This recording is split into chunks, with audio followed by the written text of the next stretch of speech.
Bienvenue au Cram Marteau dans le 17e arrondissement de Paris pour ce second déjeuner 100% iconoclaste. Ça va encore secouer, on peut le dire. Avec autour de la table Olivier Delamarche. Bonjour. Ça va? Ben oui, Je super. me suis fait un peu engueuler sur le web parce que j'avais dit 100% d'insolence et 100 kilos d'insolence après. Et alors, les internautes m'ont dit on n'attaque pas le physique, c'était juste sur le site des iconoclastes.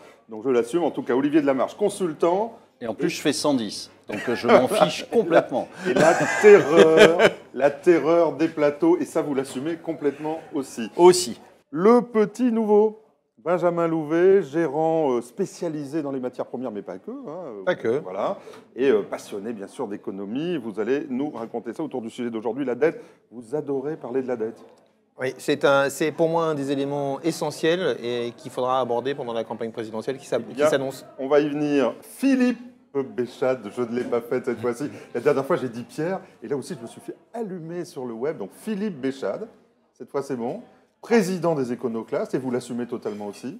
Complètement. Et fondateur de Cercle Finance. Cofondateur. Cofondateur. Et l'aventure continue. Très bien. Et Pierre? Jean-Pierre. Jean-Pierre, vous? Jean-Pierre. C'est bien ça? Très bien, parfait, on est d'accord. Vous n'êtes pas la Pierre. En tout cas, c'est bien votre prénom. Pierre Sabatier, fondateur de PrimeView. Et je ne dis rien sur votre pilosité, parce que là aussi, j'ai pris la dernière fois. Donc, rien sur le physique. On assume tout chez les Vous avez bien assumé, vous avez beaucoup parlé l'autre fois. Il paraît, voilà. Allez, c'est parti pour une heure ensemble, avec un thème aujourd'hui passionnant, la dette en héritage. Le titre est joli. Ça va certainement secouer, on va le dire. On est en Bretagne, là, donc il va y avoir du vent dans les voiles. Mais avant de démarrer, on a décidé de se chauffer un peu, de se faire les jambes, et de faire un top et un flop, pour ceux qui ont envie de le faire, pour le mois qui vient de passer. Donc Benjamin, tiens, vous arrivez, on commence par vous. Un top à Michel Houellebecq.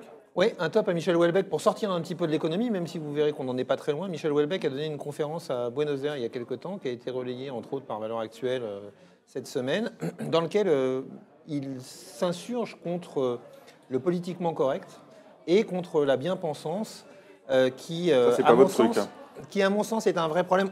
On est justement là pour en parler parce que, en réalité, j'ai l'impression qu'aujourd'hui, il y a effectivement, je suis assez d'accord avec Michel Houellebecq, une confiscation du débat. Et il faut pouvoir débattre de tout aujourd'hui de façon assez libre. Alors, il faut faire attention à ne pas raconter n'importe quoi.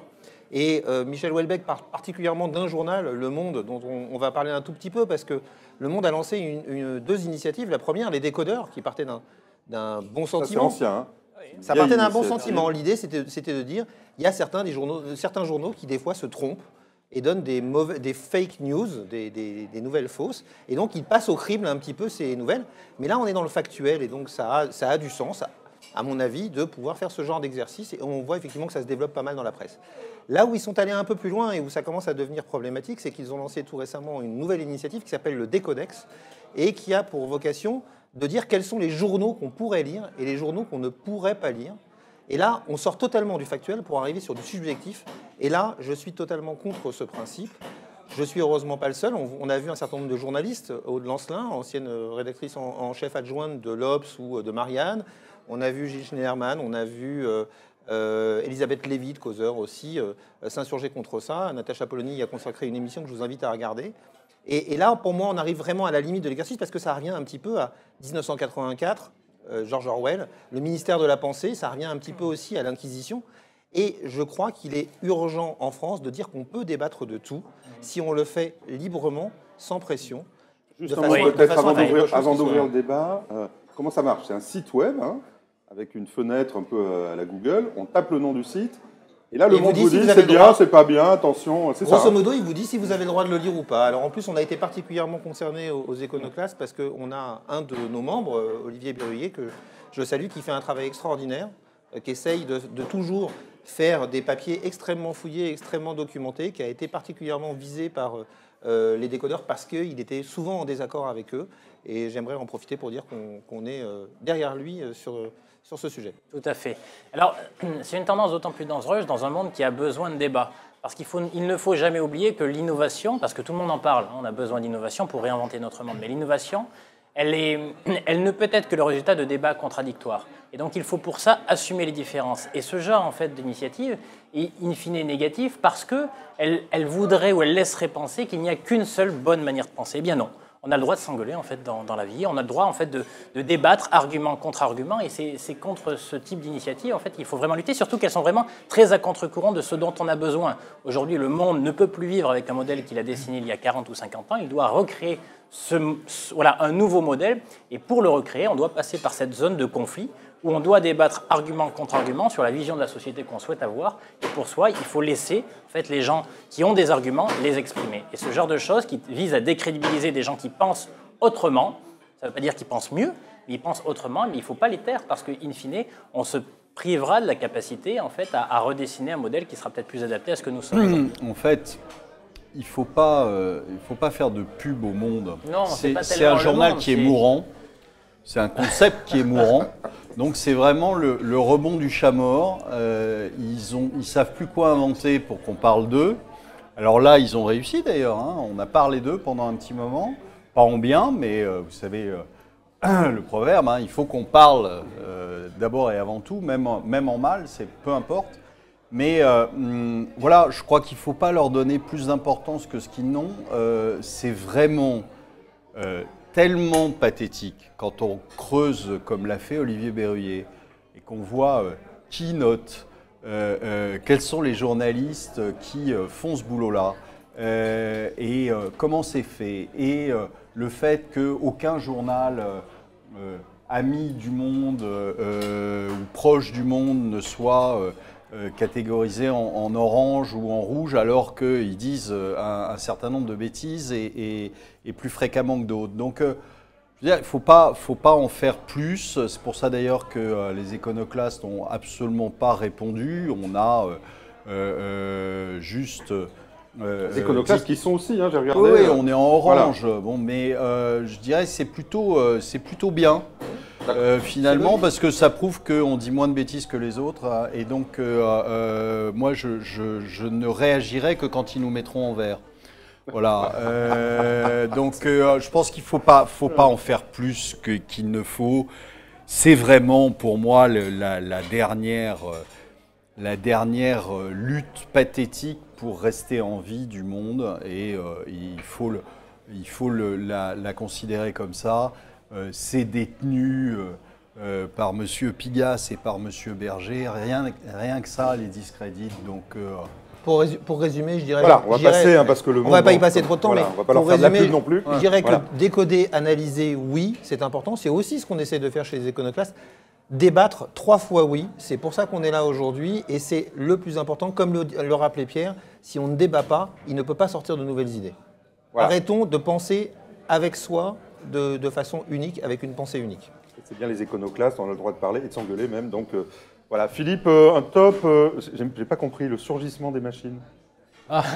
J'ai eu du mal. Terminator, c'est un grand fan de Schwarzenegger et de Californie, c'est pour ça.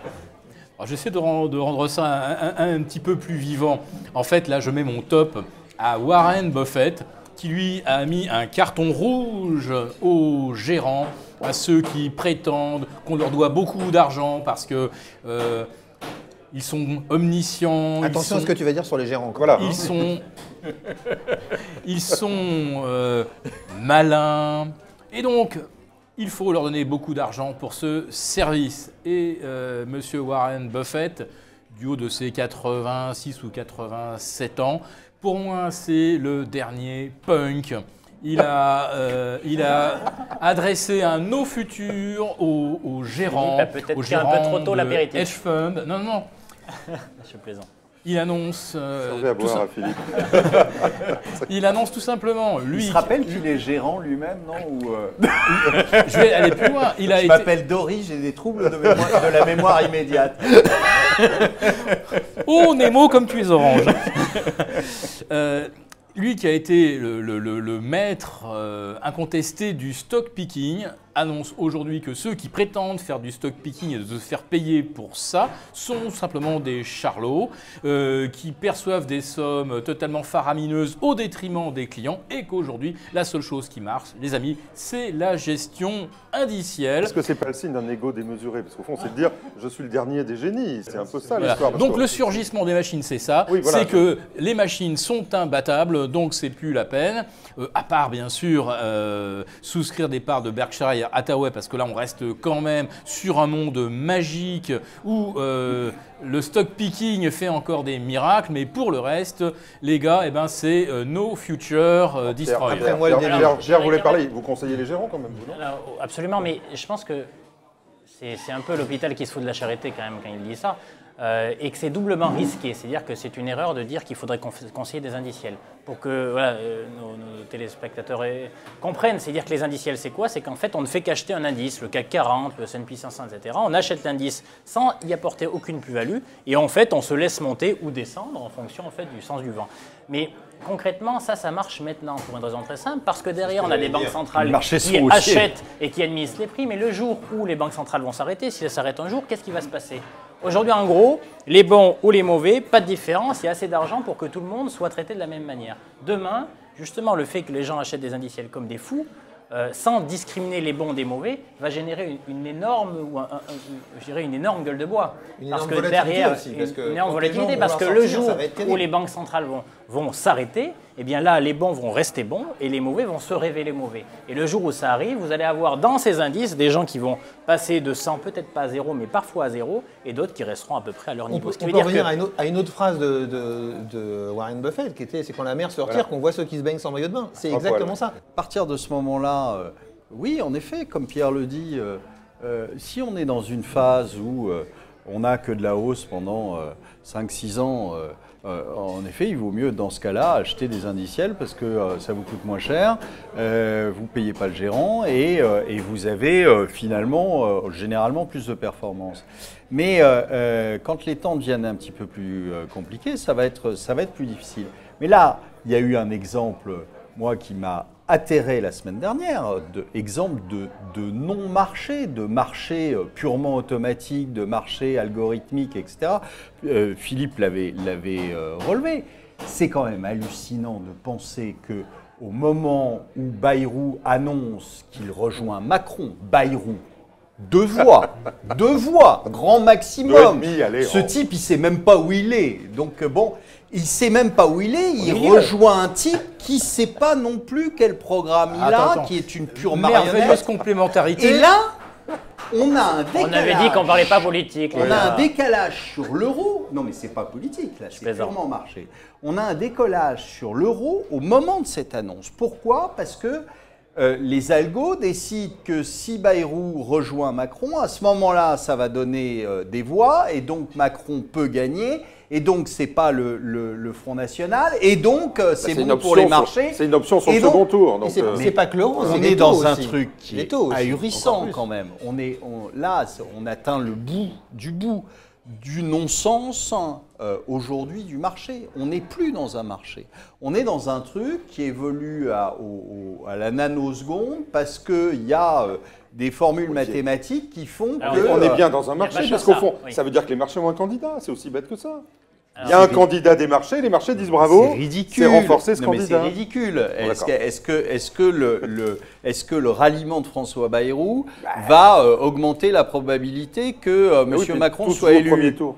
Non. Premier tour. Non, franchement, Bayrou. Mais au-delà de ça, ce qui est intéressant, c'est juste ridicule. Là, vous évoquez en fait les notions d'algorithme. Je ne sais pas si en fait tout le monde comprend ce qu'est un algorithme. En gros, c'est une formule mathématique qui font que les paris sur les marchés financiers ne sont pas faits par des êtres humains, mais par en fait des machines. C'est pour ça un peu le soulèvement des machines, la référence à Terminator. Qui est censé enlever tout l'aléa humain, qui ne fait que en réalité, qui se réveille de mauvaise humeur, qui va plutôt faire l'exacerber. Mais en réalité, c'est que ce n'est qu'un des paramètres des marchés. L'autre, c'est vraiment celui de l'administration de prix. Aujourd'hui, là où je peux te rejoindre sur la notion où il y a peu de marché, c'est qu'en réalité, le niveau des marchés est déterminé par une action politique monétaire. Il faut le rappeler, c'est la Banque Centrale Européenne qui imprime 80 milliards d'euros chaque mois pour investir sur les marchés. Alors vous allez me dire, pas sur le marché actions, mais c'est pas grave. Elle achète des obligations. Mais quand elle achète des obligations, les gens qui naturellement en achetaient vont faire quoi? Mais ils vont acheter autre chose. Et en fait, ce simple mécanisme-là va faire que, concrètement, ça va faire monter les prix. Ce qui veut dire qu'aujourd'hui, le moteur des marchés, qu'ils soient obligataires, actions ou tout ce que vous voulez, n'est pas parce qu'une entreprise serait en capacité de créer plus de valeur demain qu'aujourd'hui, mais essentiellement parce que des gens interviennent de manière administrative sur le marché. Donc on est vraiment dans l'administration de prix. C'est étrange. Nous sommes dans un monde où on parle de liberté, de libéralisme, etc. Sauf qu'en fait, aujourd'hui, nous vivons complètement dans un monde dont les prix sont administrés, et probablement plus que dans les années 50 ou 60, où on nous disait que on était contraint par ce mécanisme-là. Le monde a changé. Tiens, on va remonter aussi en arrière. Le thème principal, on a passé beaucoup de temps sur nos top flops, mais quand même, le thème d'aujourd'hui, la dette en héritage. La France a doublé sa dette en 10 ans. Le coût sur ces 10 dernières années est resté relativement stable. Pourquoi? Au prix d'une politique des banques centrales qui ont fait baisser les taux de manière incroyable, qu'on n'avait jamais vue, mais aujourd'hui, c'est fini. Est-ce que cette dette, c'est une histoire franco-française, ou au fond, est-ce que c'est un mouvement tectonique de rééquilibrage entre les pays à l'époque sous-développés qui sont devenus émergents et qui font que nous, on aurait dû baisser notre niveau de vie. On n'a pas voulu le faire, donc on a maintenu à crédit. Voilà, donc est-ce qu'on aura cette croissance pour régler tout ça? A priori, non. On recommence par l'histoire. Années 70, qu'est-ce qui se passe? Pourquoi ça explose à partir de là? Alors ça explose pas à partir de là. Ça explose finalement 80. beaucoup plus tard. Oui. Non, ça explose au 84, moment de la crise. 2007-2008. 2007-2008, parce que si La vous regardez réalité. à ce moment-là... Attends, ça avait commencé avant quand même. En 2008, on est à 68% de dette sur PIB Eh ben oui, en France. alors, on n'est pas à plus de 100. Aujourd'hui, on est à Et on n'est pas à 98. plus de On est à 100, 98. et on n'est pas à plus de 100, non. Mais je te parle Donc, des chiffres officiels, tu vois, 68% en 2008. Mais 68%, tu es quand même dans quelque chose qui est, je dirais, maîtrisable. Et tu es dans quelque chose qui est maîtrisable dans tous les pays. La vraie augmentation faramineuse de la dette, c'est 2008. C'est-à-dire que les États reprennent à leur compte la dette des banques, la dette privée, et donc pour qu'il n'y ait pas de faillite, pour que, la dette par rapport à la croissance, c'est supportable jusqu'à 2008. Après, c'est là qu'on a un espèce d'effet de ciseau, on a un potentiel de croissance qui diminue très fortement, et on a une dette qui augmente très fortement. Et donc là, on se retrouve avec, alors, dans toutes les zones, c'est pas la France, c'est absolument partout. Vous avez la même chose aux États-Unis, vous avez la même chose en Chine. Pour vous donner une idée, en Chine, entre 85 et 2000, on additionne 1000 milliards de dollars de PIB. Et pour ça, on crée 500 milliards de dettes. 500 milliards, non, pour 1000 milliards de PIB supplémentaires, on ajoute 500 milliards de dettes. Entre 2000 et 2015, on fait 10 000 milliards de PIB. D'accord. Et on fait, en plus, 30 000 milliards de dettes. Bon. Donc, on a financé massivement dans tous les pays par de la dette. Et ça n'est maintenant plus que ça, puisque quand vous regardez ce qui s'est passé, ne serait-ce qu'en 2016 aux États-Unis, vous avez entre 900 et 1000 milliards de dettes supplémentaires sur la dette de l'État américain. Vous avez 460 milliards de dettes supplémentaires pour les ménages et vous avez 300 milliards de plus de PIB.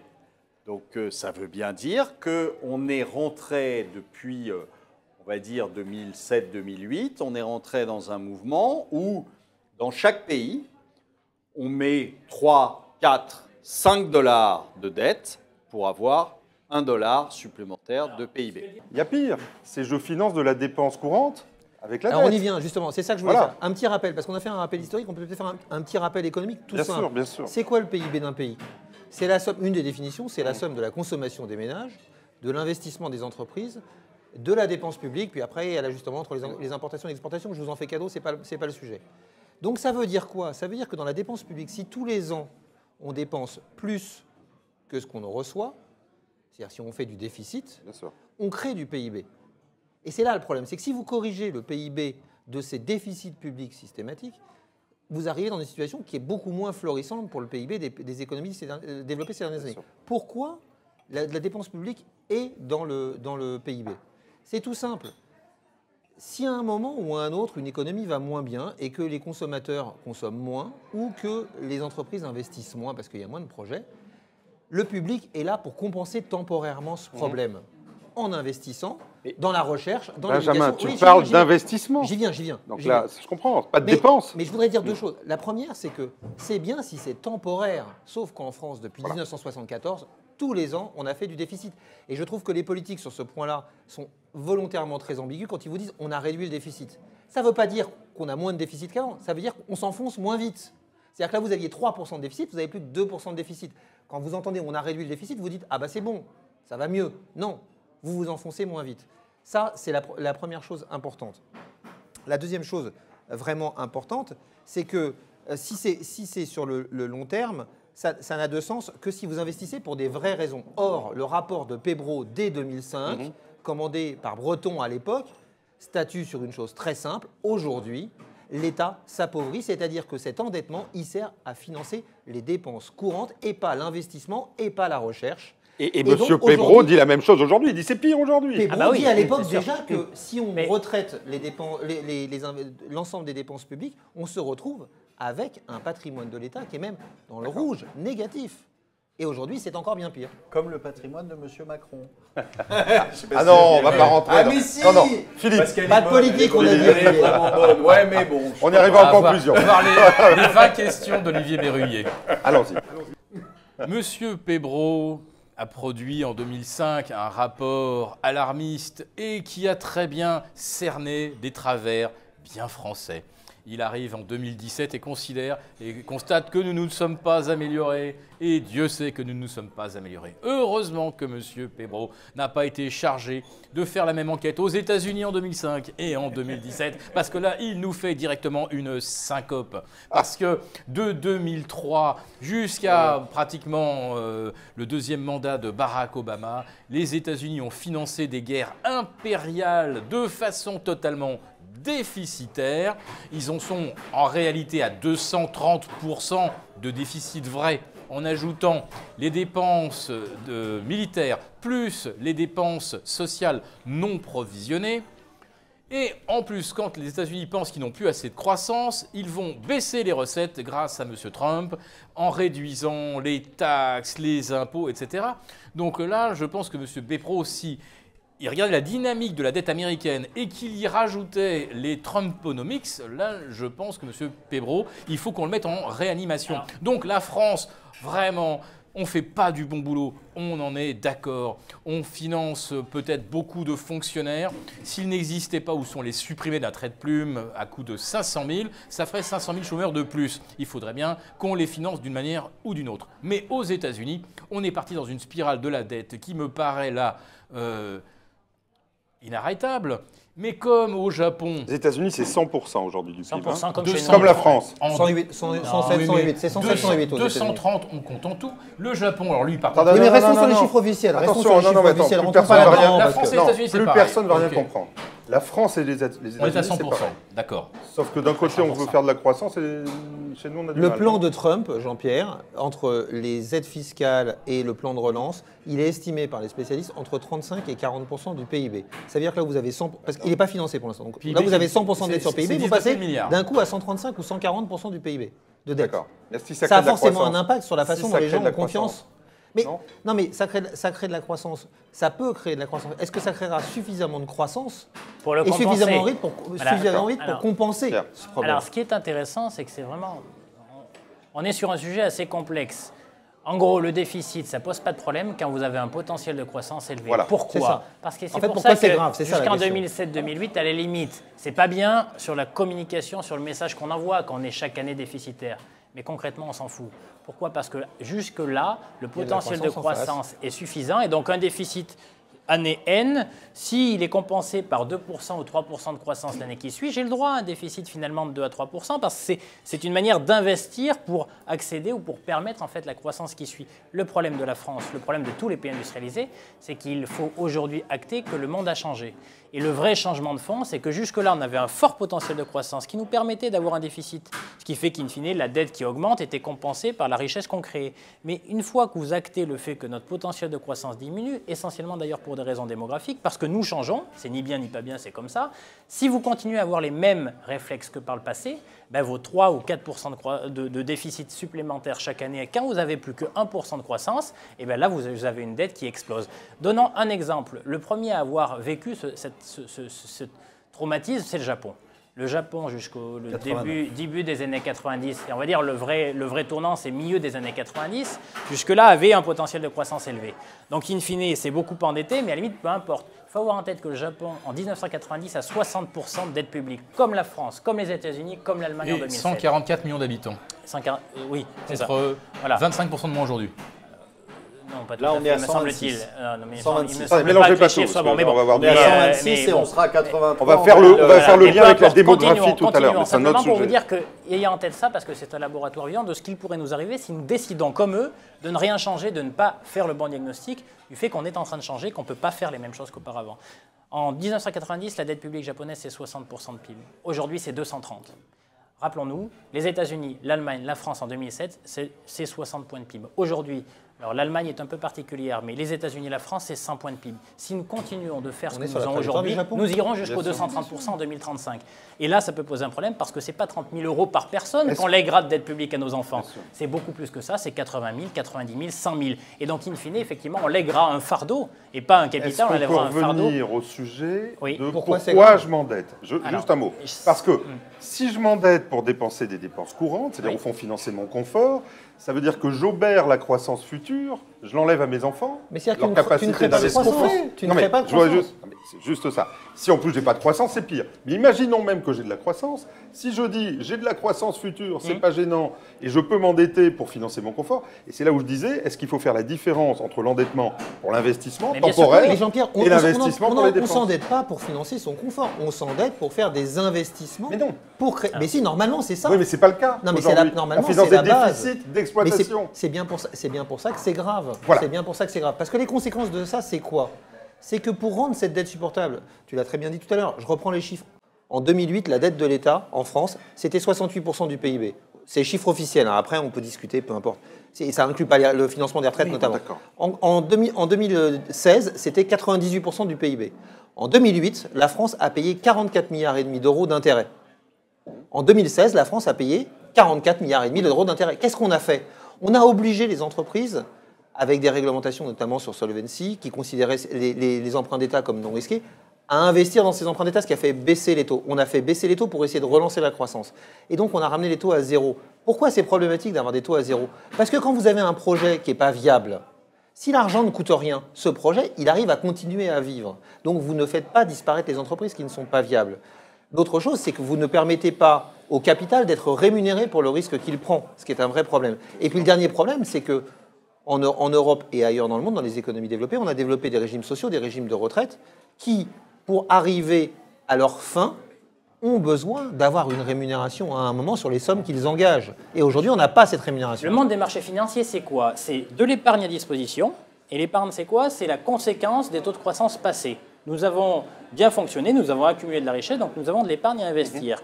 En fait, cette épargne-là, elle n'est pas en train de se réduire, elle est en train de continuer à augmenter dans le monde. C'est-à-dire qu'en fait, la taille du gâteau à se partager, et donc, elle est captée par quoi? Par les actifs financiers en face. Donc, vous avez une taille du gâteau à se partager qui augmente, avec finalement quoi à disposition? Des obligations, des actions, de l'immobilier, du private equity, etc.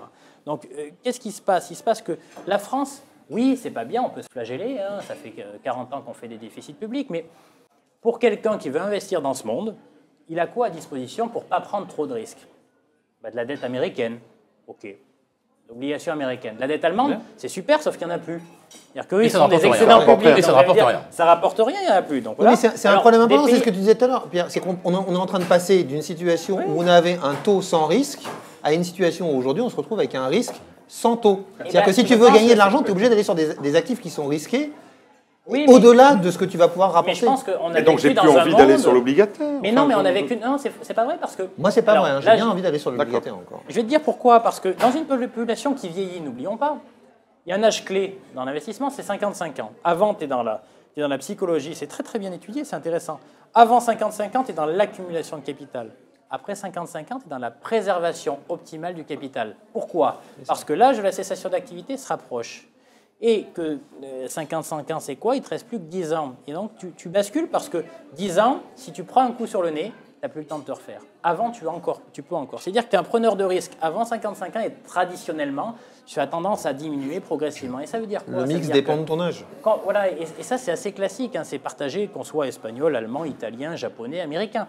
Et donc, progressivement. Sauf que votre histoire, ça marche pas. Alors, je vais vous dire prends des pourquoi. risques encore Ah, Je vais vous dire pourquoi ça marche pas. Parce qu'aujourd'hui, par exemple, vous prenez un retraité français. oui. Sa retraite, elle baisse. Mécaniquement en ce moment.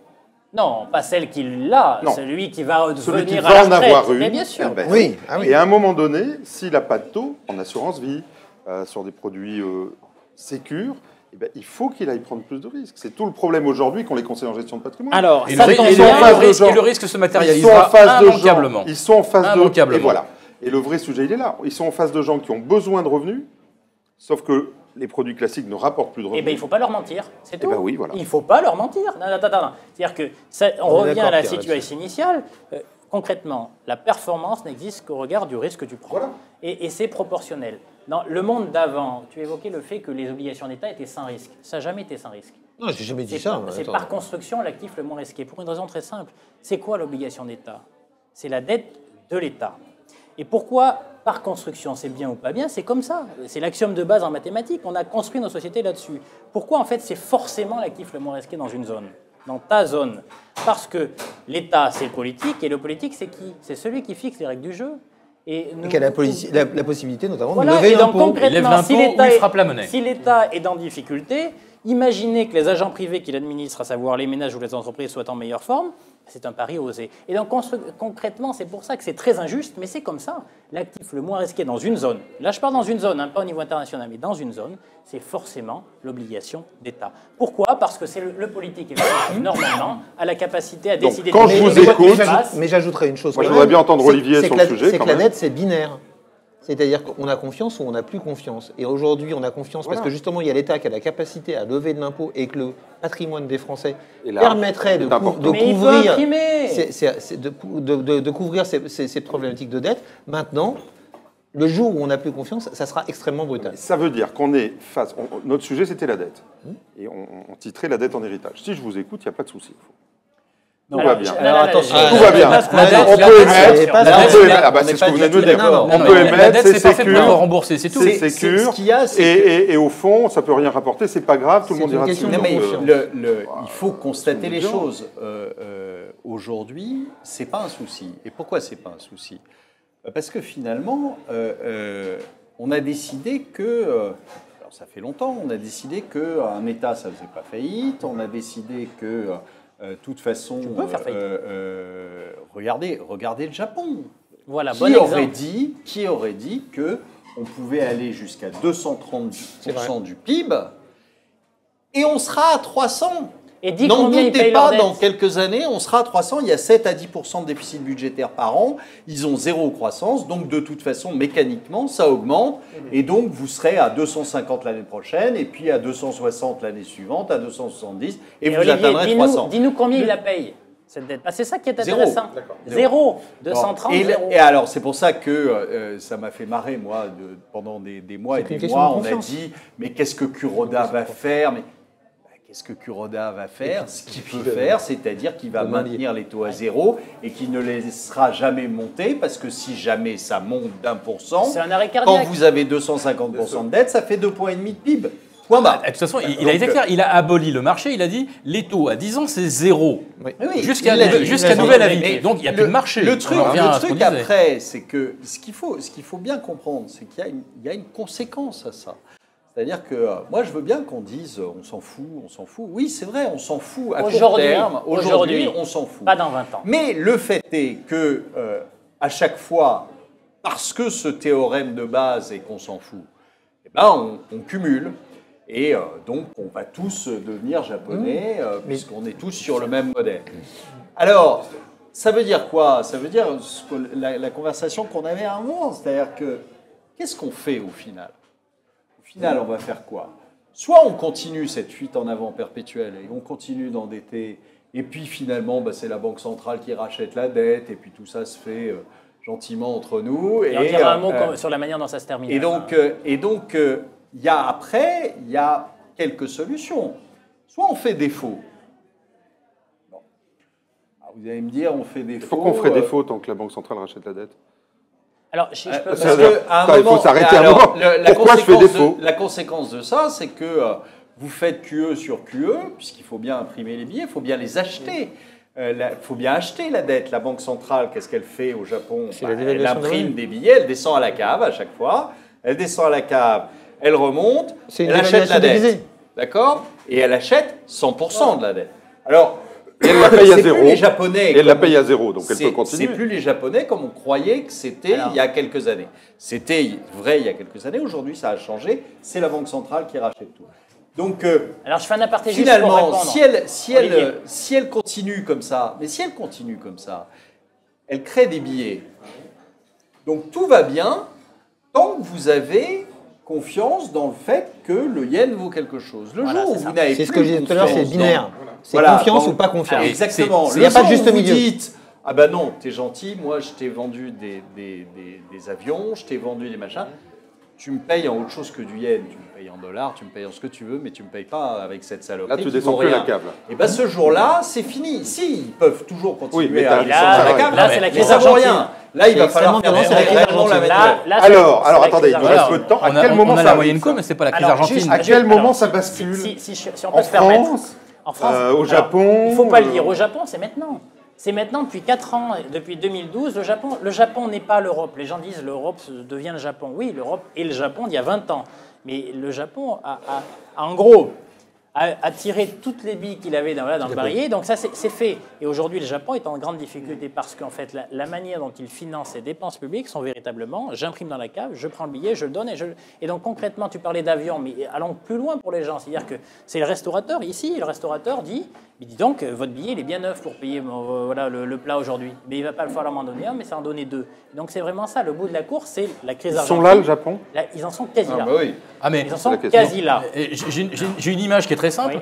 Oui. Le Japon, c'est comme quelqu'un qui est salarié et chaque mois, on lui fait une avance d'un mois de salaire supplémentaire et tous les mois, la personne touche son salaire plus une avance sur le prochain salaire. C'est de la dévaluation. Mais tout ça, on se dit, parce qu'à la fin, la personne va rien toucher mais les yens, on les prend là?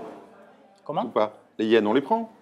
De moins en moins. Mais où en est le Japon? Il y a une croissance, c'est-à-dire qu'ils sont en panne de croissance, ils ont une population qui descend.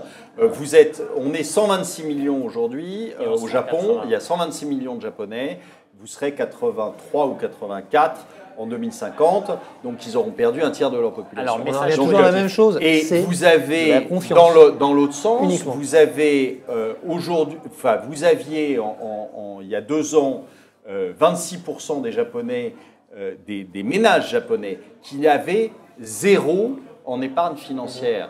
Ils sont vieux, donc ils ne peuvent pas s'en refaire une d'épargne financière, et ils avaient 0. Ils sont passés en 1 an de 26 à 31. Donc là, aujourd'hui, ils doivent être autour de 40. Alors, on n'a pas la statistique parce que la Banque du Japon s'est bien gardée de la faire. On est autour de 40% des ménages japonais qui n'ont plus un radis devant eux. Qu'est-ce qui va se passer? Le défaut... On dit souvent la dette, c'est l'inflation. Revenons à l'exemple argentin de 38. Laissez-moi finir. Sur le Japon. Qu'est-ce qui va se passer? On dit souvent, la sortie, c'est le défaut, l'inflation ou la guerre. Il y en a plus. Il y en a plus. Il y a 5 solutions, c'est le FMI qui l'a dit. Enfin, qu'est-ce qui va se passer au Japon? Non, mais là, c'est important. C'est Kenneth Rogoff et Carmen Reinhardt qui ont fait un papier qui était publié par le FMI en décembre 2013. Donc, ils l'ont dit il y a longtemps. Ils ont dit les États développés ont l'impression qu'ils sont prémunis contre une restructuration de dette, que ça n'arrivera pas chez eux et qu'un défaut n'arrivera pas. Et ils disent il y a 5 solutions à la situation dans laquelle on est. La première, c'est la croissance. On aura compris, compte tenu des problématiques démographiques, qu'en tout cas au Japon, ce n'est pas le sujet. Ensuite, il y a l'austérité. On a essayé avec peu de succès et on n'arrive pas à régler le problème parce que le problème est trop grave. Ensuite, il reste 3 solutions. Il reste l'inflation, C'est ce qu'on essaye de faire quand on baisse les taux, pour essayer de relancer la machine économique, pour essayer de créer une surchauffe à un moment ou à un autre, pour essayer de créer une dynamique. Ça marche peu parce que la vraie inflation, elle ne vient qu'avec les salaires, et que pour l'instant, les salaires ne sont pas vraiment repartis. Et après, il reste deux solutions, la restructuration de dette, le défaut, donc, voilà. et ce que le FMI appelle de façon très polie et que moi j'appelle de façon moins polie, ce qu'eux appellent la répression financière et que j'appelle la spoliation des épargnants. Ce sont les taux négatifs, c'est l'obligation de prendre un certain nombre de produits comme les obligations d'État de façon à maintenir les taux à un niveau bas, c'est de mettre des taux maximum, comme le fait le Japon aujourd'hui. C'est le Japon depuis 20 ans. Mais en fait, si on réfléchit à tout ça, Jean-Pierre, c'est quoi? Tout ça, c'est la même chose.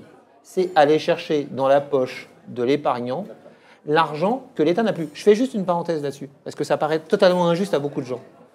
Malgré tout, il faut bien penser une chose, c'est que cet argent qui a été emprunté et qui a été dépensé mal peut-être, a été dépensé dans l'intérêt de la population. Peut-être mal, mais il a été dépensé dans l'intérêt de la population. Donc quelque part, à un moment donné, est-ce que c'est totalement injuste d'aller le rechercher dans la poche de la population? Oui et non, mais ça veut juste dire que le système fiscal qu'on avait été pourri, ça veut juste dire qu'on s'est totalement trompé sur la politique qu'on a menée, mais quelque part, c'est une génération qui a raté son histoire. C'est pas une génération qui a raté son histoire, c'est une génération qui a dépensé son argent, l'argent de ses enfants et l'argent de ses petits-enfants. Est-ce qu'elle a raté son histoire? Oui, parce qu'elle a élu les mauvais politiques. Je n'ai toujours pas entendu comment ça finissait au Japon. Et je voudrais qu'on arrive à la Japon, c'est une dévaluation non orchestrée, c'est-à-dire qu'à un moment donné, le restaurateur qui prend ton billet t'en demande deux. Ça veut dire quoi? Ça veut dire qu'en gros, il y a une perte totale de la valeur du billet de banque qui n'est qu'un contrat de confiance entre celui qui le possède et celui qui en face va l'accepter, contre quoi il te livre un bien ou un service. Donc c'est une dévaluation non orchestrée, c'est pour ça qu'on parle de... Et là, on est au bord de ça? Au Japon, dans les années qui viennent, probablement. C'est nous il y a 20 ans. Et donc, nous avons un choix historique à faire. Et c'est là où c'est intéressant. Tu as raison, on a encore le temps de réagir. Mais bien sûr que oui. C'est-à-dire qu'en gros, nous avons encore la possibilité de ne pas choisir le déficit public qu'ont choisi les Japonais depuis 20 ans pour éviter en fait une inflation de la dette. Je voudrais juste dire un mot. On disait l'endettement, c'est de l'impôt différé. Ça veut dire qu'au fond, on n'a pas payé assez d'impôts pendant 2 ou 3 générations en réalité. On a mal par payé rapport à d'impôts. ce qu'on a dépensé. Est-ce qu'il faut aller rechercher cet impôt sur l'épargne accumulée pendant ce temps? C'est un des sujets. Non mais moi je vais revenir. Je vais revenir. pas répondre à ma question. Moi je veux bien répondre, mais après voilà. Moi je veux bien revenir. C'est possible de répondre à Laisse-moi répondre. En fait, la réalité, c'est intéressant parce que quand tu disais spoliation via de la fiscalité, on va taper dans l'assurance ou vie, défaut, c'est la même chose. Mais bien sûr. Bien sûr, non. Jean-Pierre, en fait, et c'est pour ça que c'est intéressant, c'est qu'en fait, tout le monde dit un gros mot dans le sens le défaut de paiement serait un gros mot. C'est arrivé plein de fois dans Sauf l'histoire. que ça arrivait plein de fois, 6 fois en France. Très peu à la France. Ça arrivait à la France. Mais En France, ça arrive après les guerres. Si vous me permettez, Si vous me permettez d'en placer une, On ne répond pas à la question. si vous là. me permettez d'en placer une, ce qui serait exceptionnel, On a placé exceptionnel, beaucoup. donc on va le noter, on va l'écrire sur le journal. Mais concrètement, le défaut, c'est quoi? C'est le défaut ne peut s'imaginer qu'à partir du moment où votre dette est détenue par les autres. Oui. En France, aujourd'hui, beaucoup de gens vous disent notre fragilité, c'est qu'elle est détenue par les autres. Eh bien, écoutez, il faut avoir en tête qu'il y a 2 solutions lorsque la dette n'est pas soutenable. Soit vous dites tous ceux qui la possèdent seront sanctionnés, et donc on fait de la répression fiscale, mais la répression fiscale, elle va pénaliser qui? Vous et nos ressortissants. Le défaut extérieur veut dire en gros faire défaut sur la dette possédée à l'extérieur, qui n'est pas détenue par des ressortissants. Un défaut partiel. Concrètement, c'est dire que vous choisissez qui vous payez et qui vous ne payez pas. Si vous choisissez... Donc en fait, la question de fond, le défaut peut être une arme, mais il ne peut s'imaginer qu'à partir du moment où une grande proportion en fait, de votre dette est détenue à l'extérieur. C'est vrai pour la Grèce, c'est vrai aujourd'hui pour la France. Donc ça peut être un choix politique à un moment donné de dire j'ai 2 solutions pour digérer cette dette, soit je la fais porter à mes ressortissants, soit par les autres. Aujourd'hui, je fais une parenthèse sur ce que dit Pierre. Clairement, on s'interdit d'imaginer ce genre de choses. Sauf qu'en fait, c'est nier le passé, et c'est toujours ce qui s'est passé. Comment je fais pour différencier? Je fais une parenthèse. Simplement, pourquoi c'est important de faire cette différenciation? Parce qu'aujourd'hui, compte tenu des réglementations des banques, des compagnies d'assurance, etc., quand vous regardez l'actif d'une compagnie d'assurance, il est composé à 80 ou 85% d'emprunts d'État. Donc, si vous faites un défaut qui concerne tout le monde, ça va toucher vos ressortissants. C'est la loi Sapin, elle ferme le contrat. Donc c'est un vrai sujet. Donc il faut absolument réfléchir plutôt, je pense qu'on ira plutôt vers un défaut partiel. Attendez, comment je fais pour faire un défaut différencié entre ceux Mais qui on fait ce sortent qu'on de veut. l'extérieur. On Non, s'installe non, autour de la c'est table, le on même discute contrat, avec les c'est le même créanciers. contrat, c'est le même contrat. Hein. Non, Oui, mais on discute avec le créancier. Comment je fais? C'est le même contrat. Vous allez Mais voir votre créancier j'ai un étranger, vous contrat. lui dites, Non, mais soit je attends, rembourse Là, on 60, parle tu d'un parles défaut de en euros. On peut très très bien imaginer que l'Allemagne sorte par le haut et que les autres pays continuent de devoir une dette en euros, ce qui ne leur coûtera pas Mais même pas, 1% de plus. même pas. Mais en Ça, fait, c'est- vous imaginez les contrats comme quelque chose de divin. La réalité, c'est qu'un contrat, enfin, comme une promesse d'ailleurs, les promesses C'est n'engagent un que ceux accord qui les entre deux croient. personnes. C'est un accord qui. Alors après, tu vas me dire, mais du coup, si tu fais ça à l'Allemagne, l'Allemagne va pas être contente. Oui, mais par quoi ça se traduit? Comment ça se traduit pas être content? Avant, oui. Alors là, c'est là où on peut discuter. Mais est-ce que Avant, sur la ça se même traduit par émission quoi? obligataire, Tu fais ça, Une il y a guerre. une guerre. vous m'avez dit, la dette aujourd'hui, c'est pas forcément un problème. On n'y est pas aujourd'hui. Si c'est un problème. Non, on n'y est pas. Alors, c'est- Je vous ai écouté. Les taux. On n'y est pas si on s'en occupe aujourd'hui. Voilà. C'est ça la question. Qu'est-ce qu'on fait aujourd'hui? Et on revient en France. On là. écoute les hommes Qu'est-ce qu'on politiques fait qui s'intéressent aux problématiques de la dette. Qu'est-ce qu'ils disent? Bah, aujourd'hui, pas grand-chose, on parle surtout des Voilà. affaires. non, mais Non, mais voilà, j'entends pas. J'entends alors, pas. qu'est-ce qu'ils disent? Moi, on peut avoir des avis là-dessus. C'est-à-dire que concrètement, la première chose à faire, c'est que tout homme politique qui parierait sur une croissance potentielle, c'est-à-dire qu'un objectif de croissance qui serait au-delà de 1%, vous l'éliminez. Parce que ça veut dire que toute sa pas construction crédible. intellectuelle, Ils sont en fait, tous. est basée. Peu importe, je m'en fiche. Mais peu importe. Là, on donne des Non, critères. mais alors si j'écoute Benjamin, pas plus de 1% de croissance, j'ai 100% de dette sur PIB, 1% de rémunération de la dette et c'est fini. Alors, attendez. Non, mais C'est autre chose, ça. il faut au Bah moins non, que c'est les pas hommes autre chose. politiques prennent conscience de ce problème de la dette et décident de le prendre à bras le corps. Voilà. Mais on n'est pas C'est tout un seul vrai au monde. sujet. Si pendant que nous, on se dit, allez, on réfléchit vraiment à la dette, là, on pose vraiment le problème, et ce coup-ci, on ne dit pas des trucs qui font plaisir. On veut pas être élu, on veut résoudre les problèmes. Qu'est-ce que vous voulez qu'on fasse, nous, en France, si on opte pour ça, si en même temps, aux États-Unis, vous avez Trump qui dit, il faut des meilleurs salaires, puis il faut des barrières douanières, et puis il Tu va... gagneras en compétitivité. Mais tu vas gagner en Non, mais la compétitivité, réalité, ta devise c'est pas va ça, s'évaluer, que c'est évident. Aujourd'hui, Non, mais- face au constat d'une faiblesse de la croissance potentielle, il faut arrêter, il faut pas raser gratis, mais derrière, il faut quand même créer les conditions d'expression de notre potentiel qui reste Oui, là. ça, c'est veut vrai. dire quoi? C'est qu'il faut mettre, en gros, il faut mettre les producteurs potentiels dans les meilleures conditions possibles. Ça veut dire que les taux d'intérêt doivent rester bas. Parce que aujourd'hui, lorsque la croissance est faible, ça veut dire que naturellement, le nombre de projets d'investissement sera moins nombreux que par le passé. C'est ni bien ni pas bien, c'est comme ça, c'est tout bête. Lorsque la taux de croissance est plus faible, ça veut dire que les bonnes affaires sont moins courantes. Ça veut dire que toute personne qui a envie d'investir, il faut qu'elle soit dans des bonnes conditions pour le faire. Donc, des taux d'intérêt qui sont les plus bas possibles. Deuxièmement, il faut réfléchir, oui, à un transfert Au cadre tout du de même, travail, aussi. à un code du travail qui permette à... Ce n'est pas une fatalité d'avoir du chômage, y compris dans une population qui n'a pas de croissance et qui vieillit. Prenons l'exemple du Japon. Après, on pourra parler de la qualité des emplois, mais le taux de chômage au Japon, c'est 3%, 3,5%. Ils n'ont pas de croissance depuis 20 ans, ils sont endettés à 230 points de PIB. Donc qu'on ne nous dise pas aussi que le taux de chômage est une fatalité. Ça, on peut y répondre. Ça, on peut répondre, mais ça veut dire qu'il va falloir retravailler sur la notion du code du travail, de l'emploi. Quelle est la mission en fait, On de la n'y est société pas, hein. On On y est en pas. est très très loin, mais Voilà. donc, ça doit être un objectif. Tu nous poses la question, en fait. Non, mais c'est on ne te ça. dit pas C'est ça, qu'aujourd'hui c'est bien. c'est l'objectif, Je crois hein. que le À quel diagnostic, moment, donc on dit 100%, combien d'ailleurs de dette sur PIB en France? 100%? 98. Officiellement 98, en Officiellement 2016. 98. Et Après, officieusement, ça c'est sans le financement des régimes de retraite. D'accord. Donc on est plutôt à 130%. À quel moment on peut pas revenir en arrière? Souvent on nous dit au-delà de 100%, on peut plus revenir en arrière. Non, À c'est 60, dit- non, toujours, Alors, c'est c'est bien le pourcentage de recettes. C'est en fait la crise de dette publique s'explique à travers en fait en gros ce que vous coûte la dette en termes de recettes fiscales. La clé, c'est 10%. Lorsque les charges financières, c'est-à-dire les intérêts payés pour la dette que vous avez dépassent 10% de recettes fiscales, là on considère que vous avez un vrai danger de crise de dette publique. Les taux montent et là c'est l'arrêt cardiaque.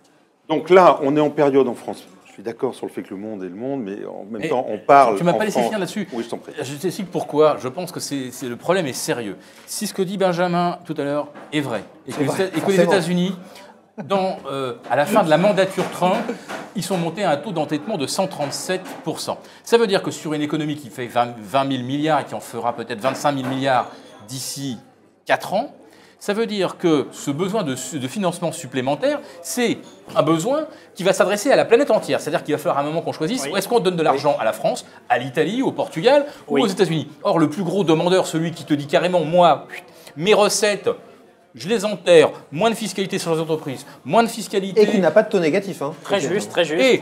Et donc, En plus. je vais avoir un besoin, je vais pour aspirer de l'épargne mondiale à un rythme qu'on n'a jamais vu.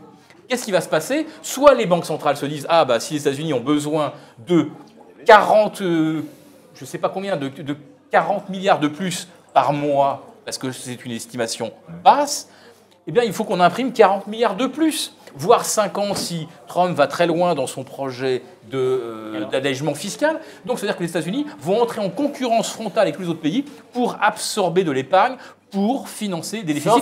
Et eux, ils ont dit, on va en faire du déficit. Et c'est même tout ce sur quoi on se base. Et on va aussi faire des meilleurs salaires. Les amis, l'équation, là, elle vient de changer. Mais la jeune Yellen fera un QE4 à raison de 1000 milliards par an et ça sera fait. Enfin, je veux dire, aujourd'hui, ils sont dans une logique où ils n'ont pas du tout l'intention de changer de modèle, contrairement à ce que non, mais bien sûr, Pierre, je dis qu'il le faudrait. Pierre dit dans l'absolu, il faudrait changer de modèle. Aujourd'hui, aucun politique ne veut le faire. C'est le jeu du mystique. Donc, comme ils ne veulent pas le faire, il y a une solution de facilité qui est la planche à billets, parce que ça marche. Parce que tant que les gens ne refusent pas le billet, comme on l'a expliqué tout à l'heure, eh ben, tout se passe bien. Et donc, si on a besoin d'augmenter les salaires, etc., et qu'on n'a pas les moyens de le faire, eh ben, qu'est-ce qu'on fait? On descend à la cave, on imprime, et on donne. On continuera. Et ça reste que l'épicentre du problème, c'est pas le Japon aujourd'hui, c'est peut-être la Chine avec le shadow banking. Et ça, je pense que c'est un truc énorme. On est à la fin de notre... C'est exactement ça, Jean-Pierre. Qu'est-ce qu'on... J'entends, c'est binaire. Tant qu'on a confiance, ça continue, et on non. continue à faire du game changer. Qu'est-ce qu'on fait en France? Le game changer, c'est Trump. D'accord, voilà. Sauf que là, on n'y peut rien. Ce qu'il faut retenir de ce qu'on a dit, c'est que nous ne sommes pas le Japon et qu'en réalité, le calendrier est moins un calendrier en réalité financier et économique qu'on voudrait nous le laisser croire qu'un calendrier politique.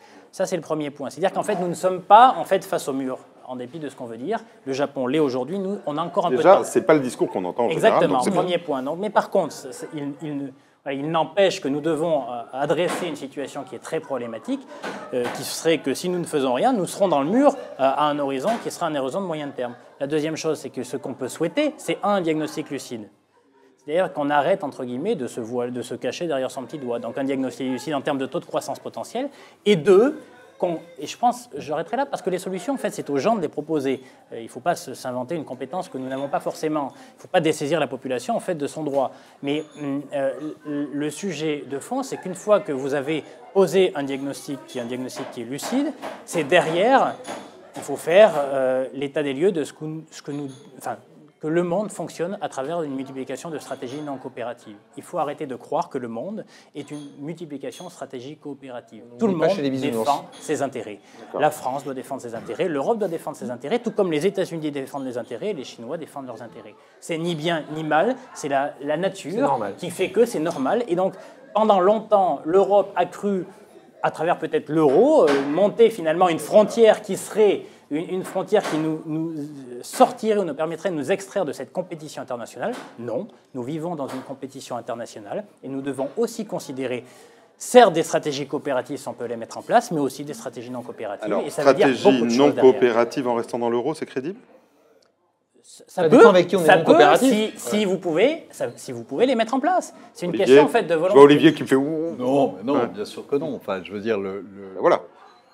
La question de départ, on l'a dit X fois, alors on n'a pas forcément dit pourquoi, et ça sera intéressant de faire un déjeuner entier là-dessus, parce que ça mérite ça, mais l'euro a été mal monté contre les peuples et pas du tout avec, etc. Et donc, quelque chose qui est mal monté, en général, finit mal. Donc, pourquoi? Parce que ça demanderait des transferts qui ne se feront pas parce que on l'a dit la dernière fois, on ne parle pas la même langue, parce que on a une histoire un peu compliquée entre nous, on s'est tapé sur la figure pendant des siècles, parce que on peut pas demander aujourd'hui à des gens de se serrer la ceinture et de continuer à se serrer la ceinture pour payer pour donner de l'argent à d'autres pays et voilà, on est dans une logique qui est de toute façon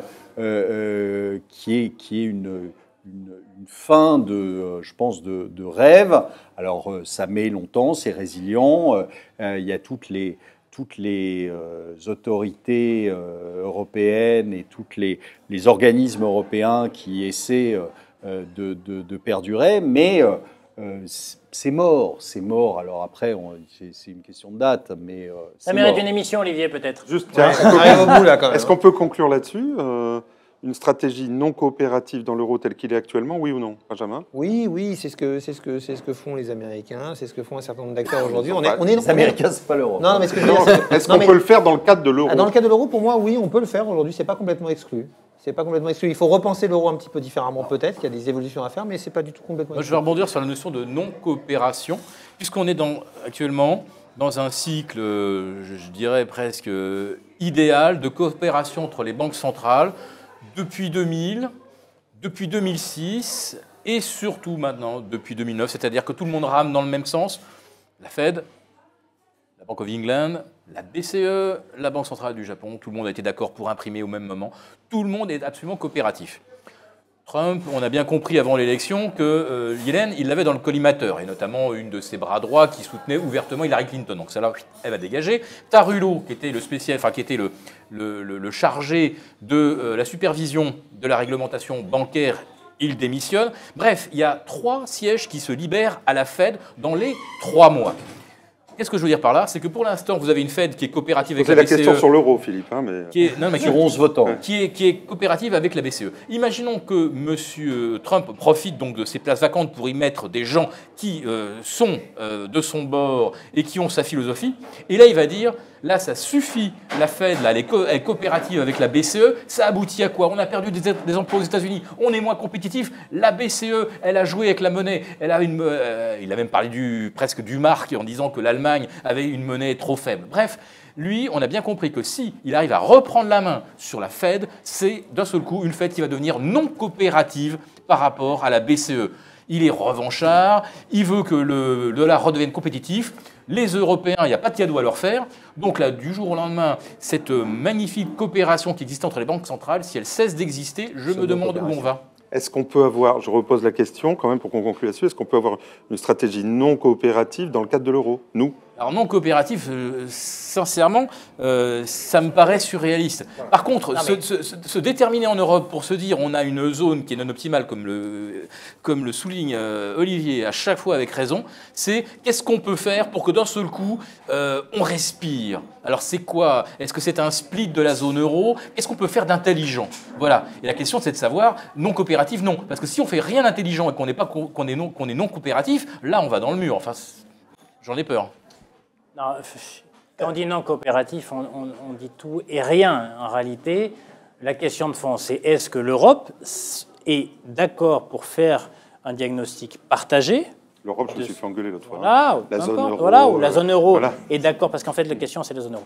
Mais la zone euro est d'accord pour faire un diagnostic partagé, et dans ces cas-là, d'implémenter une stratégie non coopérative. Ça veut dire quoi, une stratégie non coopérative? Ça veut dire que, concrètement, vous n'acceptez pas les dumpings de tous ordres partout dans le monde. C'est-à-dire qu'est-ce que la zone euro, collectivement, est capable d'accepter on va le dire une TVA aux portes de l'euro ou de la zone euro qui voudrait lutter contre les dumpings environnementaux, sociaux, fiscaux, par exemple, de la Chine?